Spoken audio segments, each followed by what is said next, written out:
여러분 마지노선이라는 말을 한 번쯤 들어보셨을 거예요. 그 최종 보루, 이 한계라는 뜻인데요.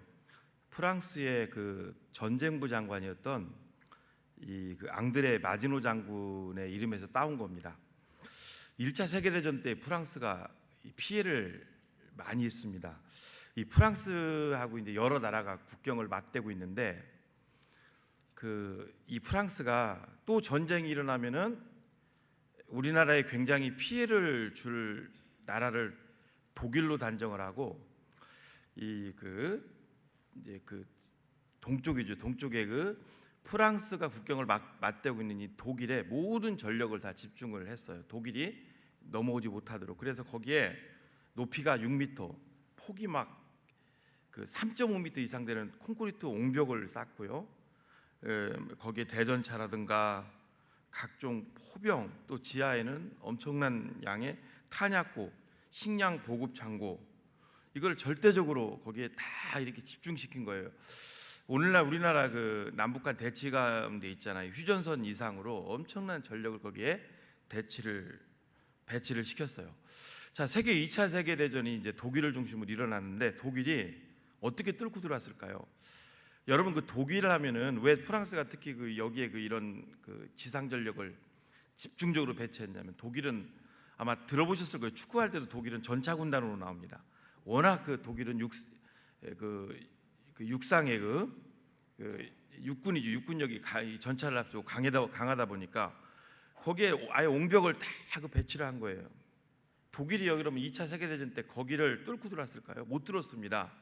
그럼 어떻게 해서 프랑스를 점령했을까요? 독일의 이웃 나라인 룩셈부르크하고 이제 거기 쌓았던 옹벽이 있는 곳을 우회를 해서 룩셈부르크와 벨기에를 점령하고 바로 벨기에에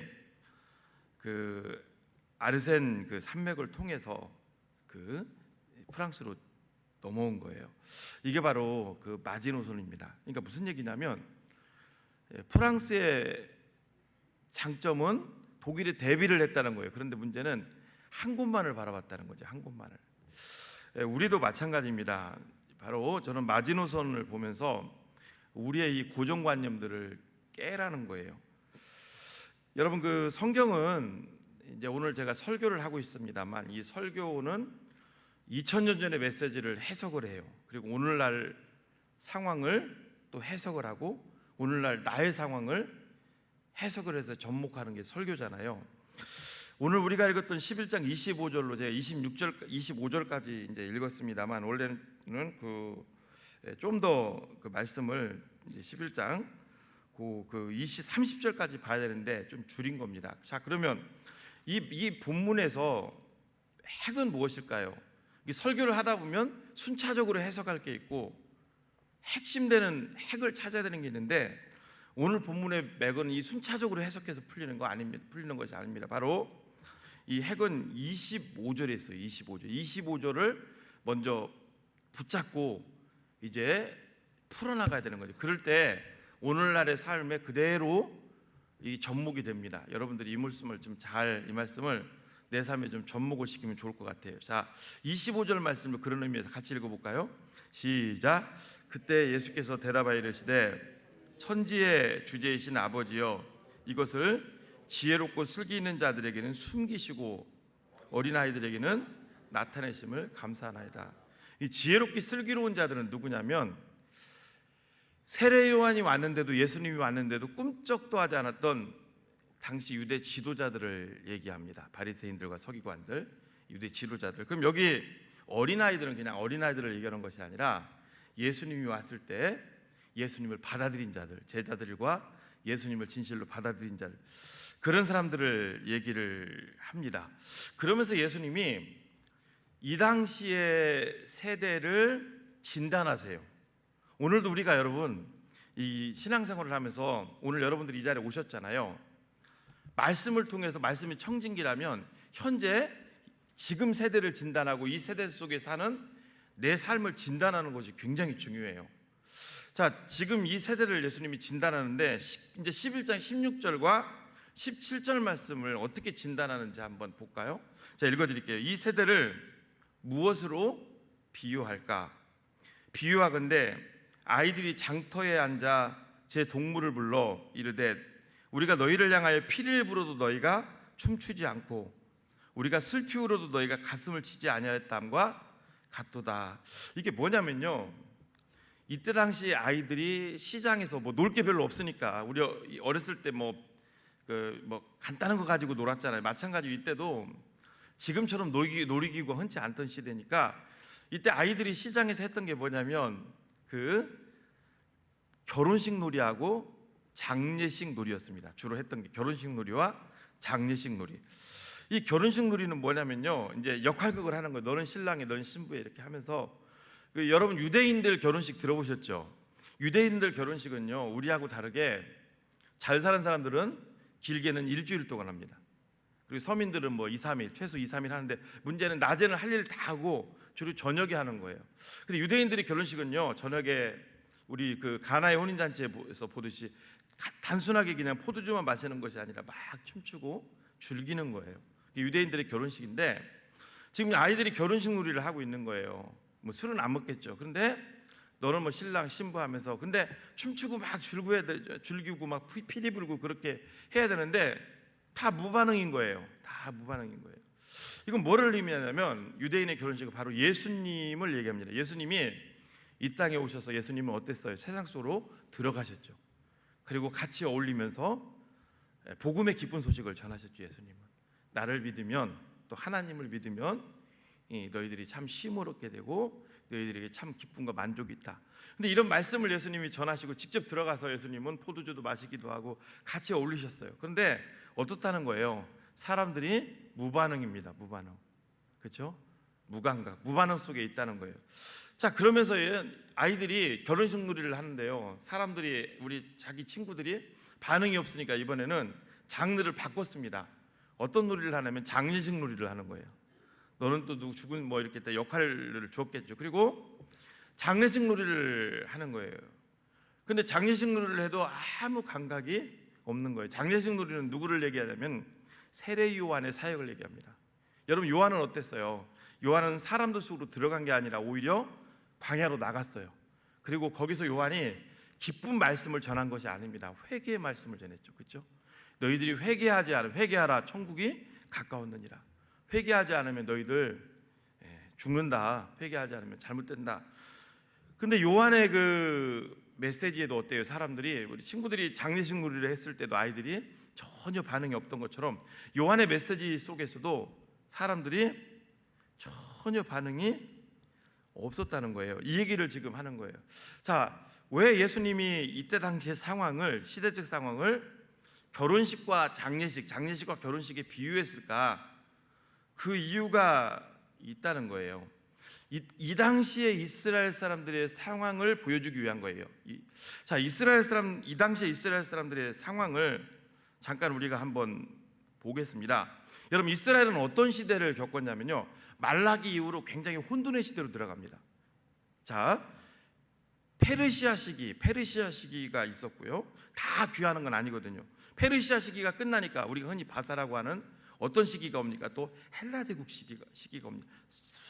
그 완전한 인본주의죠. 헬라 제국. 그다음에 또 마카비 혁명이 그 가운데 있고요. 그다음에 로마 제국 시기.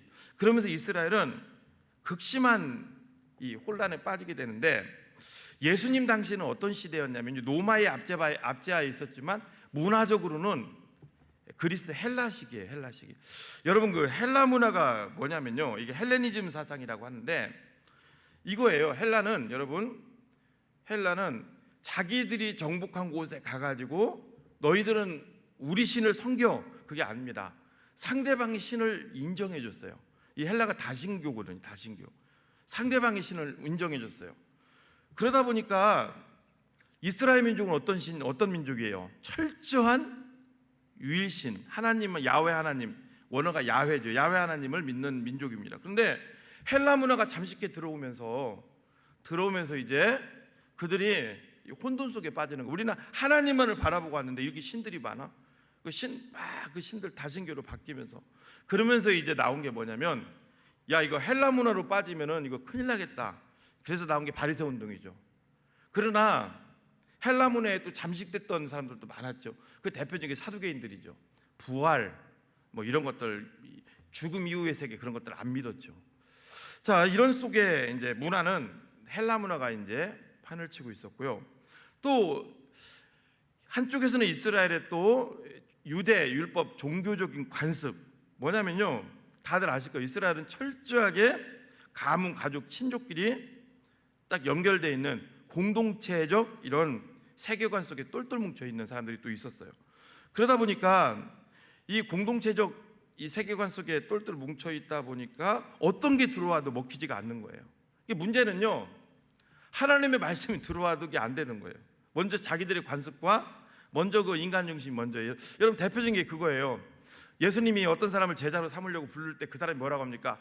저 가서 지금 아버지가 연로하신데 아버지 장례하고, 아버지 돌아가시면 장례하고 따르겠습니다. 이게 철저한 유대교적 사고 속에 뭉쳐 있는 사람들, 그런 사람들이 또 한 부류가 있었어요. 그러니까 자기의 가치가 존중을 받지 못하는 거예요. 계속 휩쓸리는 거, 공동체 속에. 그리고 이와 더불어 또 이스라엘은 또 정치적으로는 어땠어요? 강력한 로마의 지배를 받고 있었습니다. 그러다 보니까 늘 마음속에 로마로부터 해방이에요. 로마로부터 해방을 하려면 어때요? 로마 제국보다 큰 힘을 가진 능력자가 나와야 돼요. 그 능력자가, 문제는 지금 상황에 너무 빠져 있다 보니까 그 능력자가 이제 메시아가 된 거예요. 그래서 강력한 메시아가 나와서 우리를 해방해야 되겠다. 이건 다 아실 거예요.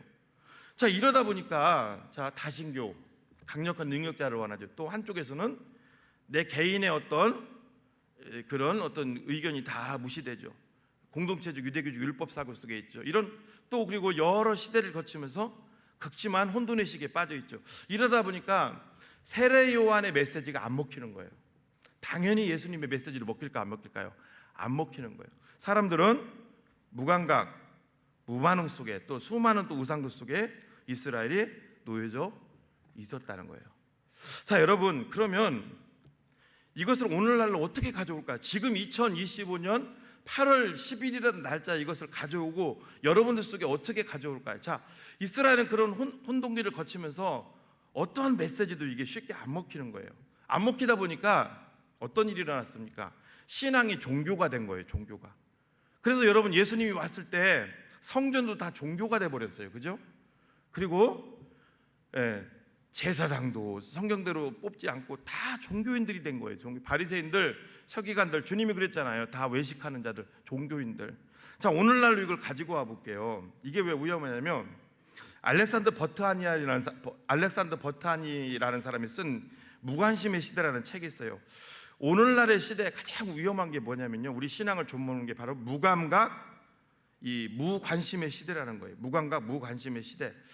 자, 여러분, 무감각이라는 말을 한번 생각해 보세요. 무감각은요, 언뜻 들으면 감각이 없는 것을, 감각을 못 느끼는 것을 무감각이라고 우리가 생각할 수 있잖아요. 근데 그게 아니에요. 마치 이거랑 똑같아요. 여러분, 우리가 알고 있는 상식을 때로는 뛰어넘는 게 있어요. 자, 보세요. 북극의 똑같은 추위 속에 가서, 한쪽은 펄펄 끓는 뜨거운 물이 있어요. 한쪽은 찬물이 있어요. 두 물을 그 북극의 막 영하 한 50도에다가 두 물을 딱 던졌을 때 어떤 물이 빨리 올까요? 끓는 물이다, 아니면 차가운 물이다? 끓는 물이 빨리 옵니다. 이게 그 탄자니아의, 이름은 잃어버렸네, 세자인데 그 사람이 발견한 거예요. 우리가 볼 때는 찬물이 당연히 빨리 올 것 같은데 뜨거운 물이 빨리 얼어요. 우리 생각을 때로는 뛰어넘는 게 있대요. 여러분들이 그거 뭐 찾아보시면 알 거예요. 자, 오늘날 이 무감각이라는 게 뭐냐면요, 무감각은요, 단순히 감정이 없거나 고통을 느끼지 못하는 그것을 의미하는 것이 아니라 오히려 여러 종류의 감정을 동시다발적으로 계속 느끼며 사는 거예요. 근데 문제는 그 감정들이 막, 여러 감정들이 막 들어오다 보니까 그 감정들이 서로 얽혀서 내 몸이 그것을 소화하지 못하는 거예요. 이게 바로 무감각이라고 합니다. 신기하죠? 오히려 여러 감정들을 그 고통을 못 느끼는 것이 아니라 너무 많이 느끼다 보니까 이게 포화 상태가 되어버린 거예요. 자, 오늘날 우리가 사는 시대를 제가 진단해 드릴게요. 날마다 끼고 사는, 이제 화장실 휴지거리 위에도 놓잖아요. 날마다 끼고 사는 뭐예요? 휴대폰, 스마트폰, 그다음에 각종 소셜 미디어, 24시간 이제 막 Y2N이라든가 미국의 CNN이라게 계속 쏟아지는 24시간 쏟아지는 뉴스물, 그리고 끊임없이 쏟아지는 인터넷 각종 정보, 제일 위험한 게 막 유튜브 계속 쏟아내는 거예요. 막 이것들, 그리고 수많은 미디어 매체들, 여러분 이런 얘기 들으셨죠?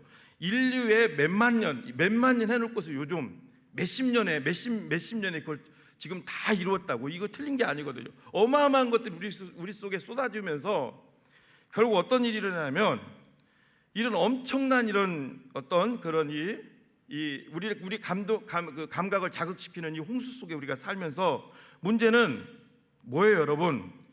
우리의 감정이 이런 것들에 다 얽혀버린 거예요. 다 지금 얽혀버린 거예요. 그래서 가장 큰 문제는 뭐냐면요, 예수님 당시에 유대인들이 여러 제국들, 여러 상황들을 거치면서, 여러 문화, 정치적인 이슈 이런 것들을 거치면서 세례 요한과 예수님의 메시지에 그들이 반응하지 않았던 것과 똑같이 오늘날도 이런 것들이 잠식되면서 우리가 어떤 것에도 반응하지 않는 시대를 살고 있다는 거예요. 그게 바로 오늘날의 시대예요. 어떤 것에도 반응하잖아요. 어떤 것에도. 교회 와서 예배를 드려도 꿈쩍도 하지 않고 어떤 것에도 반응하지 않고 있다는 거예요. 이걸 지금 얘기하는 거예요. 어떤 것에도. 지금 시대와 그때 시대와 비슷합니다. 여러분 성경에 보면은 꼭 지금 같은 미디어 시대 아니더라도 잠언에 왜 이런 말씀이 있을까요? 한번 좀 생각해 보십시오. 너는 이웃집에 자주 다니지 말라.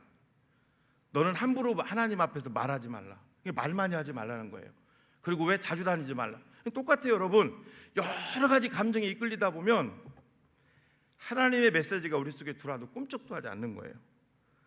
예수님은요, 그 세례 요한과 예수님의 메시지를 두고 꿈쩍도 하지 않는 사람들을 통해서, 사람들을 향해서 이렇게 말씀하십니다. 우리 20절 말씀 같이 읽어볼까요? 시작. 예수께서 권능을 가장 많이 행하신 고을들이 회개하지 아니하므로 그때 책망하시되. 여기 여러분 그 회개하지 않았다는 게 무슨 뜻이냐면요, 기독교는 사실 회개의 종교잖아요. 회개하지 않았다는 게 뭐냐면요, 양심이 이미 다 마비돼 버렸어요. 그때 그 상황에서. 그래서 회개할 생각조차 않는 거예요. 그냥 회개를 잃어버리고 사는 거예요. 회개할 생각조차 않는 거예요. 이 말씀이 요한계시록 9장 20절과 21절에도 나옵니다. 연결되는 말씀인데 읽어드릴까요? 이 재앙에 죽지 않고 남은 사람들은 손으로 행한 일을 회개하지 아니하고 오히려 여러 귀신과 또는 보거나 듣거나 다니거나 하지 못하는 금은 동과 목석의 우상에게 절하고 또 그 살인과 복술과 음행과 도둑질을 회개하지 아니하더라. 그러니까 예수님은요, 예수님 당시에 말씀을 전했어도 꿈쩍도 하지 않는 사람들을 향해서 예수님이 뭐라고 하시냐면, 우리 마태복음 10장 15절을 읽어볼까요? 시작. 이 백성들의 마음이 완악해져서. 자, 여기까지 볼게요. 옛날 성경에는 강팍해졌다. 그러니까 오늘날 이거 양심이 마비된 상태를 얘기하는 거예요. 양심이. 여러분, 양심이 마비됐다는 게 뭐냐면요, 내가 예수를 믿어야 되는지 예배를 드리고 봉사도구 하면서 가장 중요한 걸 놓치고 사는 거예요. 그러니까 회개할 생각조차 않는 거예요.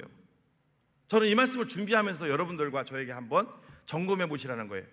우리가 많은 예배를 드리고요, 많은 훈련도 받고요, 그렇죠?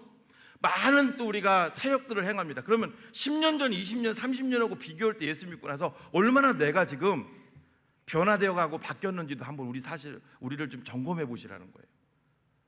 문제는 뭐냐면요, 바뀌려고 하는 노력조차 않는다는 거죠. 마비돼 버렸어요. 이게 너무나 많은 것들이 우리가 노출되다 보니까 이걸 뚫고 들어올 게 없는 거예요.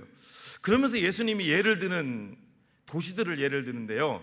자, 그게 21절과 22절입니다. 자, 읽어드릴게요. 화 있을진저 고라시나, 화 있을진저 벳세다야, 너희에게 행한 모든 권능을 두로와 시돈에서 행하였더라면 그들이 벌써 베옷을 입고 제에 앉아 회개하였으리라. 내가 너희에게 이르노니 심판날에 두로와 시돈이 너희보다 견디기 쉬우니라. 여러분, 예수님이 복음의 사역을 활발하게 하셨던 세 도시를 얘기합니다. 고라신, 벳세다. 나중에 이게 다 가버나움, 갈릴리 주변이죠. 갈릴리 주변. 그곳은 어떤 곳이에요? 12제자 중에 핵심 있는 베드로와 같은 사람들을 부르신 곳이에요. 그리고요, 그곳에서 사복음서에 나오는 중요한 사역들, 이적들을 다 행하셨어요.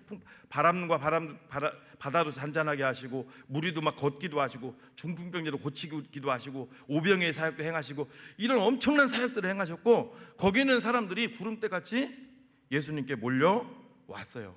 여러분, 예수님이 이런 사역들을 행하신 이유는 뭘까요? 궁극적인 것은 뭐냐면요, 하나님의 말씀을 결국 듣고, 그런 이적들을 통해서 말씀을 듣고 그들의 삶이 예수님을 영접하고 회개하기를 원하셨던 거예요. 근데 여러분 어떻습니까? 그때뿐이었다는 거죠. 그들은 그것들을 보고 자기의 이익이 되면은 삼키고, 그렇지 않으면 다 그들이 떠났다는 거죠. 이유가 뭘까요? 예수님이 지금 여기 나오는 지금 가버나움 중심의 이런 그 도시들을 예를 드는 이유가 뭘까요? 바로 영적 무감각에 빠져 있었기 때문이에요. 오늘 우리도 마찬가지입니다. 이 영적 무감각에 빠져 있으면요, 회개할 생각조차 못하는 거예요. 여러분 어떻습니까? 여러분, 영적 무감각이 얼마나 무서우냐면, 우리 그 창세기 3장 6절을 보면은요, 하와가 열매를 따먹었어요. 그 다음에 아담에게 그걸 주니까 아담이 그걸 먹잖아요. 그 영적 무감각에 빠져 있으면 그렇다는 거예요. 예수님은 가버나움을 향해서 이렇게 얘기합니다. 너희들이 얼마나 높아질래? 너희들 한없이 낮아질 거다. 높아졌다는 말이요, 이게 이 가버나움을 향해서 예수님이 말씀하신 이 높아졌다는 말이 뭐하고 연결되냐면요, 이게 이 말씀하고 연결됩니다. 이사야서 14장 12절로 13절 말씀을 우리 같이 한번 읽어볼까요? 시작. 이사야 14장 12절 시작. 너 아침의 아들 계명성이 어찌 그리 하늘에서 떨어졌으며, 너 열국을 엎은 자여 어찌 그리 땅에 찍혔는고. 내가 내 마음에 이르기를 내가 하늘에 올라 하나님의 무별 위에 내 자리를 높이리라. 내가 북극 지폐에 산 위에 앉으리. 이거 누구를 향해서 하는 걸까요? 사단을 향해서 하는 거죠. 높아진, 그렇죠, 루시퍼를 향해서 얘기하는 거죠. 여러분, 저도 생각을 한번 해봤어요. 마귀는 왜 회개를 못할까? 마귀도 하나님 만든 피조물인데 왜 그럴까요? 여러분, 회개하기가 이제 어려울 정도로 수위를 넘어선 거예요. 영적 교만입니다. 여러분, 오늘 우리도 마찬가지입니다. 여러분, 오늘 말씀은 간단합니다. 영적 무감각에 빠지지 않도록 조심하라는 거예요. 지금 이 시대 속에 우리가 아무렇지도 않게 보는 유튜브들, 아무렇지도 않게 보는 그런 대중매체들, 결국 그것들이 어떻게 돼요? 내 속에 계속 쏟아져 들어오면서 나를 마비시켜 버린다는 거예요. 그리고 결국은 그대로 주일날 예배 가운데, 우리 가운데 하나님 말씀 속에 우리가 노출되지 못하게 만들어 버리는 거예요. 여러분, 수많은 사람들과 우리가 늘 얽혀 사는 거, 우리는 아무것도 아닌 것 같지만 복음을 위해서라면 필요하겠죠. 그렇지 않다면 다 그것들이 어떻게 된다는 거예요? 영적 마비로 우리 가운데 올 수 있다는 거예요. 이걸 여러분, 오늘 예수님이 경고하시는 거예요. 여러분, 예수님의 복음의 전초 기지였던 이 가버나움을 예를 들게요. 가버나움은 뭐 예수님 사역을 다 하신, 집중적으로 하신 곳이죠. 못 사는 곳이 아닙니다. 여러분, 각종 상업, 무역이 발달하고요, 교통이 잘 갖춰져 있어요. 유럽과 아시아로부터 아프리카까지 연결되는 곳입니다. 도로가 잘 나 있고요. 또 그리고 여기에 또 큰 세관들이 있어서 수입관세를 상당한 수입을 올렸던 곳이에요. 풍족한 곳이죠. 갈릴리 바다가 옆에 끼고 있어서 수자원도 넉넉한 곳입니다. 농업도 잘 됐고요. 그런데 왜 이들에게 예수님이 복음을 전했을 때 왜 그들이 예수님을 안 믿었을까? 그냥 단순히 잘 살아서요? 그게 아니라는 거예요. 오늘날도 여러분 그런 얘기 하잖아요. 저도 뭐 그런 설교 합니다만, 2만 불 시대에는 복음 들어오기가 어렵다. 근데 진짜 중요한 것은 그거보다 더 중요한 게 뭐냐면 영적 무감각이에요. 너무 많은 것들이 들어오면서 마비돼 버리는 거예요. 내 혼동 속에 너무 많은 것들을 끼고 살면서 복음을 들어도, 메시지를 들어도 아무 감각이 없는 거예요. 내가 뭘 해야 되고, 내가 어떻게 바뀌어야 되고, 이 땅에서 마지막 우리가 이 땅을 떠났을 때 여러분, 우리 구원받은 하나님의 백성들의 삶이 뭐예요? 우리가 왜 봉사하고, 우리가 왜 전도하고, 여러 가지가 있죠. 그런데 가장 큰 것 중에 하나가 뭐냐면 성화거든요. 예수님을 닮아가는 거죠. 그것을 잊어버리고 사는 거예요. 그러니까 여러분, 갓 10년 된, 5년 된 집사님이나 30년 된 권사님이나 신앙 수준 똑같은 거예요. 봉사는 훨씬 많이 하는데 믿음의 기준이 똑같아요. 영적 무감각에 빠져서 아예 회개조차 하려고 하지 않는 거예요.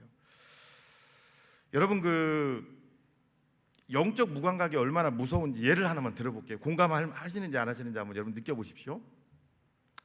오늘날 교회에서 봉사를 좀 꾸준히 같은 봉사들을 잘 안 하려고 하는데 대부분 교회가 그래요. 지금 다 막 주방에 사람들 일꾼 사서, 특히 안 믿는 사람들 사서 하는 거는 오래됐어요. 지금 다 그래요. 이거를 1순위가, 여러분, 우리가 1순위가 볼 때 왜 교회에서 그런 거 안 하려고 하느냐, 우리가 볼 때 영적으로 다운돼서 그렇다고 하잖아요. 물론 그것도 일리가 있어요. 근데 가장 큰 문제가 뭔지 아세요? 뭐라고 생각하세요, 여러분? 편리주의입니다. 여러분 생각해 보세요. 오늘날 우리가 얼마나 편리한 삶 속에 살고 있는지. 아파트라든가 자동차라든가, 자동차 요즘 뭐 크루즈, 자율주행, 그리고 일회용 용기, 식기세척기, 일회용, 뭐 여자분들 같은 거 이제 아이 낳을 때 무통, 이제 애도 이제 힘들게 낳으려고도 하지도 않아요. 모든 걸 편리로 가는 거예요. 제가 원산중앙교회 가다가 깜짝 놀랐어요. 뭘 봤냐면요, 논에서 농약을 치는데 이따만한 드론이 다 이렇게 하면서 드론으로 화면 보면서 농약을 하는데, 저 시골 사람이잖아요. 경운기다 해가지고 그거 하는데도 처음에는 이걸로 했다고, 그죠? 그랬다 나중에 진짜 편리한 게 나온 게 경운기였잖아요. 그것도 쉽지 않아요. 근데 드론으로 하는 걸 보면서, 야, 보세요 여러분. 뭐 지금 그거 아세요? 좀 미국이라든가 러시아만 그런 어마어마한 대륙만 그런 줄 알았는데 이제는 씨앗 심는 기구가 나왔어. 콩도 사람이 안 심어요. 다 콩 심는 기계 다 있고요. 농촌이 그렇게 편하더라고. 다 편하고요. 소, 사일리지, 그죠? 옥수수 이런 거 다 해서 곤 사일리시라고 알죠? 메시멜로 같이 있는 거 그거 다 해가지고 발효시키고, 얼마나 편한 시대에 살고 있어요. 여러분들만 해도 그렇잖아요. 너무 편하잖아요. 여러분, 처음에 우리가 막 손 빨래던 시절에 짤순이 나왔어. 얼마나 박수치고 기뻐했습니까? 야, 이거 진짜 최고 혁명이라 했죠. 그 다음 뭐가 나왔어요? 세탁기가 나왔어요. 이제 세탁기가 또 안 되는 거예요. 뭐가 나왔어요? 이제는 건조기가 나왔어요. 이제 여러분 가는 것도 지금 KTX 처음에 나오고서 막 이게 열차야? 근데 지금 보면 얘기 들으셨잖아요. 이제 서울에서 부산까지 30분에 주파한다. 그런 것도 나온다. 그러니까 계속 편리주의 속에 우리가 사는 거예요. 맞죠? 계속 편리주의. 그런데 잘 보세요, 여러분. 교회는요, 십자가인데 편리주의가 아니죠. 교회는 많은 부분이 아날로그로 돌아가야 할 수 있는 것들이 너무나 많아요. 그렇죠? 편리주의. 그러다 보니까 계속 내 속에 편리주의가 들어오면서 어떤 게 있냐면 나도 모르게 하나님 앞에서의 헌신을 갉아먹는 거예요. 점점 헌신하는 그걸. 그런데 우리는 못 느끼고 사는 거예요. 너무 편하잖아요. 지금 얼마나 편한 시대에 살고 있습니까? 지금 앞으로 더 편해질 거예요. 그렇죠? 얼마나 자동화 시대에 우리가 살고 있습니까? 그러다 보니까 여러분, 자동화 시대의 맹점이 뭐냐면요, 그게 계속 우리가 익숙해지면서 어떤 일이 일어나요? 여러분, 힘든 거예요. 힘든 거예요. 예를 들어볼까요? 부채 붙이던 시절에 선풍기만 들어도 좋다겠어요. 그렇죠? 에어컨 여기 하나 틀어서 좀 덜 시원해요. 지금 여기 다 꺼졌어. 짜증나는 거예요. 아, 교회 가는 게 더워. 사실 부채 붙이던 시절에 비하면 너무 시원한 건데 너무 짜증나는 거예요. 너무 편리주의에 우리가 노출되어 있는 거예요. 근데 그걸 모르고 살아요. 그게 얼마나 우리 신앙을 좀먹는다는 것을. 여러분 꼭 기억하십시오. 지금 예수님 당시에 계속되는 그런 혼란기 속에서 이스라엘 백성들이 어떠한 복음, 예수님이 오셔도 예수님을 인정하지 않고 자기들만의 세계를 고집했듯이 오늘날도 우리에게 쏟아지는 각종 미디어와 유튜브와, 여러분 제가 아까 말씀을 드렸죠. 이스라엘 민족에게는 뭐가 없었다고요? 공동체만 있었고 개인주의적인 선택이 없었어요. 다 공동체예요. 오늘날 또 하나 뭐냐면 유튜브입니다. 유튜브의 맹점이 뭐예요, 여러분? 책하고는 완전히 다르죠. 그렇죠? 잘못하면 거기에 빠져들면은 내 의견, 내 생각이 다 무시되죠. 그리고 그게 진리인 것처럼 보는 거죠. 여러분 유튜버들 뭐 이력 같은 걸 보면은 학자들이 없잖아요. 단순한 잘못된 걸 갖다가 거기다 놓고서 진짜인 것처럼 부풀리는 경우도 얼마나 많습니까? 그런 시대에 우리가 살고 있습니다. 여러분 책 같은 거는요, 한 번 되면 거의, 유튜브는 그렇더라고요. 재밌는 게 뭐냐면 유튜브를 하다가요, 자기가 쫓기잖아요. 자기가 문제 있잖아요. 폐쇄시켜 버리더라고. 맞아요, 틀려요. 그냥 폐쇄시켜 버립니다. 책 같은 걸 한번 출판하면은요, 그 영원하잖아요. 그러니까 책을 내보신 분들 알 거예요. 얼마나, 저도 논문 쓸 때 보면 얼마나 그 힘듭니까? 논문도 힘든데 책은 뭐 그 한번 내면은 바꿀 수 없잖아요. 계속 사람들에게 전달되기 때문에. 그러니까 얼마나 신경을 쓰고 얼마나 그 몇 번씩 우리가 그 보냐고요. 마찬가지입니다. 오늘날 각종 소셜 미디어와 각종 이 시대가 아무것도 아닌 것 같지만, 우리에게 엄청난 정보를 주는 것 같지만, 결국은 뭐다? 우리를 무감각으로 만들어요. 그리고 우리 영혼을 마비시켜 버려요. 그리고 결국은 하나님의 말씀에 반응조차 할 수 없게 만듭니다. 이 가버나움 사람들을 향해 예수님 질책하시는데요, 그 이면을 보면요, 그들이 하지 않은 게 아니에요. 아까 말씀드렸죠. 사단이 회개할 수 없다고요. 높아져 버려 가지고 영적으로 마비된 거예요. 자, 여러분, 그러면은 오늘날 우리 자신들을 한번 점검해 보십시오. 나는 10년 전에 20년보다 뭐가 바뀌었을까?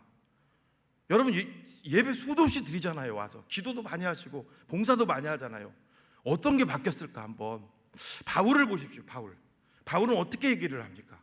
자기에 대해서 계속 낮춥니다. 처음에 작은 자라 그랬어요. 그죠? 작은 자라 그랬습니다. 근데요, 쓰레기 같은 자라고 그래요. 나중에는 고린도전서에. 고린도서 10장에 보면 또 뭐라고 하냐면요, 고린도전서 4장에서는 쓰레기 같은 자, 고린도전서 10장에 보면 뭐라고 해요? 만삭되지 못해서 태어난 자. 마지막 이 땅을 떠날 때는 뭐라고 그래요? 거기 더 있습니다. 근데 제가 큰 것만 얘기 드리면, 바울이 마지막 떠날 때 디모데 전서에서 뭐라고 합니까? 죄인 중에 두목이라 그럽니다. 난 괴수라고. 여러분, 뭘까요? 여러분, 그만큼 바울이 예수 그리스도와 늘 연합된 밀접한 삶을 살면서 자기 자신을 본 거죠. 그게 뭐가 바뀐 거잖아요. 그게. 여러분, 사랑하는 여러분, 예수님은 양심이 굳어진 자들을 향해서 예수님이 처방전을 내리세요. 그게 우리가 잘 아는 28절의 메시지입니다. 읽어보겠습니다. 28절, 29절 시작. 수고하고 무거운 짐진 자들아 다 내게로 오라. 내가 너희를 쉬게 하리라. 나는 마음이 온유하고 겸손하니 나의 멍에를 내고 내게 배우라. 그리하면 너희 마음이 쉼을 얻으리니. 예수님이 수고하고 무거운 짐진 자들 다 부르십니다. 내가 너희를 쉬게 하리라. 그럼 쉬어야 될 거 아니에요. 근데 그 다음 말씀에 또 뭐라고 그래요? 멍에를 또 매게 한대요. 이게 무슨 얘기냐? 멍에는 여러분 소가 이럴 때 쓰는 거잖아요. 쉬게 해주신다면서요. 근데 또 멍에를 매라는 거예요. 이게 무슨 뜻일까요? 전적 위탁이죠. 여러분, 이때 당시는요, 지금하고 상황이 좀 다른 게 있다면은, 복음이 전파됐어도 여전히 유대인들은 한쪽에 부담 가는 게 있어요. 하나님의 율법이에요. 그렇죠? 그래서 여러분, 율법주의자들이 나온 거잖아요. 복음도 지켜야 되고 율법도 지켜야 되고. 여기 수고하고 무거운 짐은요, 율법입니다. 율법의 핵심 뭐 나. 오늘날도 마찬가지입니다. 여러분, 하나님께서 저와 여러분들에게 원하시는 게 뭐냐면요, 그분에게 전적으로 맡기라는 거예요. 여러분, 전적으로 그분에게 맡겨보십시오. 여러분, 맡겨보신 분들은 아실 거예요. 진짜 맡겨보신 분들은 그 삶이 얼마나 자유가 있다는 것을. 여러분, 그렇습니다. 전적으로 주님 앞에 맡기시고 이제 누구만 바라보고 가야 될까요? 예수 그리스도만 바라보고 가셔야 될 줄로 믿습니다. 저는요, 오늘 말씀을 마무리하면서요, 제가 하나 재밌는 걸 발견을 했어요. 뭔지 아세요? 왜 사람이 불륜을 할까? 왜 중독을 빠질까? 뭐라고 생각했어요? 왜 중독에 빠지고 왜 불륜을 할까? 남편과 아내 있는 사람이. 뭔지 아세요? 심리학자들이 얘기합니다. 결핍입니다. 결핍 때문에 그랬답니다. 아이들이 편애를 받았다든가 부모님의 사랑을 받지 못하고 살면요, 점점 커가면서 막 게임 중독에 빠져요. 그리고 불륜을 해요. 이게 뭐냐면 결국은 어딘지 모르게 채워지지 않는 뭐가 있다는 거예요. 결핍에 있다는 거예요. 사람이 계속 엇나가는 것은 결핍에 있다는 겁니다. 결국 그런데요, 여러분, 부모님의 지나간 사랑, 편애했던 사랑 뭘로 채워요? 못 채워요. 여러분, 못 채운다고. 뭘로 채워요? 결국은요, 예수 그리스도로밖에 채울 수밖에 없습니다. 그게 바로 수고하고 무거운 짐, 나 혼자 힘들어 지금 지고 가는 그 모든 걸 누구에게 맡기라는 거예요? 예수님께 맡기라는 거예요. 여러분들이 지금 오늘 제 말씀을 들으시면서 이 세상의 지금 대중매체와 모든 것에 여러분들이 집중하지 않고 사는 사람들이 집중하지 않고 예수님만 바라보고 산다면 계속 그 길 가십시오. 어떻게 보면 이 설교 들을 필요가 없습니다. 계속 그 길 가시면 됩니다. 그렇죠? 그러나 틈만 나면 그냥 막 사람 만나서 막 얘기를 하고 살아야 되고, 그리고 계속 전화해야 되고, 계속, 그러니까 예수님의 말씀이, 하나님의 음성이 들어올 틈이 없이 바쁘게 사는 사람들, 틈만 나면 유튜브 봐야 되고, 틈만 나면 막 TV 보지 일어나면 키는 분들, 그렇죠? 그 아침에 일어나면 여러분 10분 20분 기도부터 하고 살면 안 돼요. TV부터 키는 사람이 있다니까요. 제가 옛날에 자취했던 어떤 사람, 어떤 그 저기 후배는 얼마나 TV를 좋아하는지, 제가 아주 저녁에도 막 TV를 보다가 TV 켜놓고 자요. 그리고 아침에 일어나면 또 동해물과 하여튼 계속 켜놓고 자요. 요즘 동해물과 기도 없잖아요. 계속 되잖아요, TV가. 그러니까 여러분, 이게 웃을 일이 아니라 잘 들으셔야 됩니다. 틈만 남은 사람들, 틈만 남은 일중도, 틈만 남은 거 끼고 사는 사람들 보면요, 어떤 일이 일어날까요? 10년 20년 돼도 안 바뀝니다. 여러분들이 주변에 한번 보세요. 안 바뀝니다. 그 사람들 봉사, 하나님을 향해 일을 열심히 하지만 정작 본인은 안 바뀌어요. 10년 대 집사와 직분이나 40년 된 권사님이나 장로님이나 목사님이나 똑같아요. 똑같아. 하나도 안 바뀝니다. 안 바뀝니다. 여러분, 안 바뀝니다. 그래서 여러분, 그게 왜 문제가 되냐면요, 바뀌어야 되는데 안 바뀌니까 세상 사람들이 우리를 향해서 뭐라고 합니까? 기독교인들은 입만 살았어. 야, 바늘로 찔러봐, 피 한 방울 안 날 거야. 얼마나 독종인지 잘 생각해 보십시오. 여러분, 이 말씀을 다시 한번 여러분들이 한번 보시면서 영적으로 무감각해지지 않도록 우리 자신을 한번 잘. 근데 이게 문제는 뭐냐면, 이렇게 같이 주님의 말씀 갖다가 설교를 해도요, 아무 감각이 없다는 거예요. 결국 하나님께 맡겨야죠. 기도하면서 하나님이 찾아오셔야 돼요. 예수님이 우리 가운데 오셔야 돼요. 아무 감각이 없는 거예요, 이 자체도. 저는 이 설교를 준비하면서 먼저 저를 돌아봤어요. 안 바뀌려고 하잖아요. 무감각에 빠지니까 이게 쉽지 않잖아요. 야, 이거 진짜 하나님 앞에 회개하고 저는 주님 뜻대로 살려고 최선을 다해야 되겠다, 그런 마음이 들더라고요. 여러분, 지금 내가 몸담고 있는 이런 것들을 굉장히 조심해야 되겠다. 유튜브라든가 인터넷이라든가 늘 조심해야 되겠다. 항상 여러분 꼭 기억하십시오. 우리가 사는 이 길은요, 지뢰밭입니다. 여러분 생각해 보세요. 우리가 끼고 사는 것들에 사단이 역사를 안 할까요? 역사를 하겠죠. 마귀가. 이걸 늘 조심하시고, 오늘도 영적 무감각에 빠지지 않도록 늘 주님의 말씀과 기도, 그분만을 바라보시는 여러분들 되시기를 예수님의 이름으로 축복합니다. 하나님, 예수님이 살던 시대와 시대로부터 지금 2000년이 지났습니다. 지금 그 어느 때보다도 혼돈과 극심한 이 혼란의 시대, 각종 정부의 시대를 살고 있습니다. 우리는 편리주의라는 것에 우리가 거기에 매료되어서 이 세상 것들을 계속 받아들이며 살고 있습니다. 그러나 그것들이 나중에는 하나님의 말씀을 집중하지 못하게 만든다는, 하나님의 말씀이 내 속에 들어오지 못하게 만든다는 무서운 암초와 같은 존재라는 것을 인식할 수 있도록 도와주십시오. 예수님의 이름으로 기도하옵나이다.